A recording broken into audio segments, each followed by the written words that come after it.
Hey, Nelson George with another Follow the Sound. I'm on Hudson Street, and I'm on a very interesting strip of Hudson Street. You can hear a lot of cars. I'm near where the Holland Tunnel is, so there's going to be a lot of beeping at some point. Um, but here on this strip, this one block on Hudson Street, two very different nightlife institutions thrived and made a mark. Right here at that this beautiful looking front, this at 157 Hudson was area. Unlike a lot of clubs I've talked about, which were dance oriented, it necessarily was dancing and music area. It was an art club. One of the art club, every 6 weeks or so, the owners of area changed the entire look of the club. So you could go here and it could be sex, and that was a big theme, obviously. But confinement was the theme. They used a number of different themes, and they would redo the entire club to match that theme. Artists of every stripe, from Keith Haring on through, contributed. A lot of interesting people. Serge Becker, who went on to become a very well-known New York restaurateur, was an art director here at one point. Eric Good, who went on to become a very successful hoteler, was part of the original group that put this together. So areas, 157 was a unique spot in that it wasn't just driven by music, it was driven by visual art and visual artists.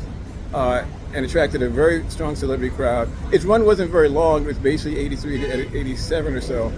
But in the kind of a legendary spot in that it was so unique and really hasn't been redone in any particular spot that I know of that had that ambition that would change the entire look of a place on such a regular basis. So the funny thing is, you go right down the block now. I'm going to walk over, not very far actually. Hold on.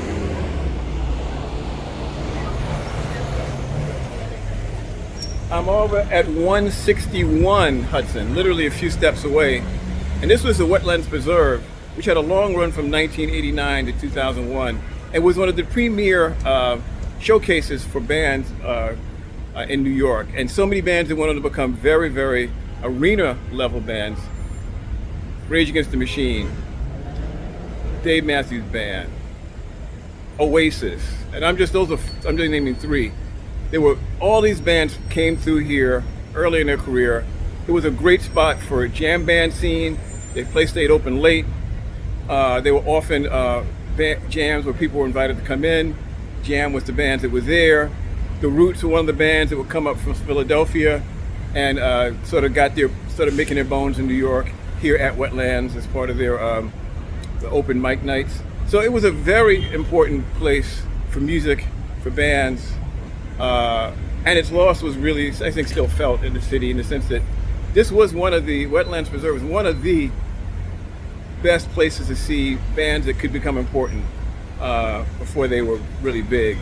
Hip hop also was here. I came to several shows here of rap groups. So Wetlands Preserve became whatever it is now, a condo, of course, in 2001, post the attack. But yeah, so this is the Hudson. It's very rare that you have this confluence where you have one sort of 80s era spot a few doors away, then you have a spot that thrived in the 90s and beyond. Now both gone. Nelson George, Follow the Sound.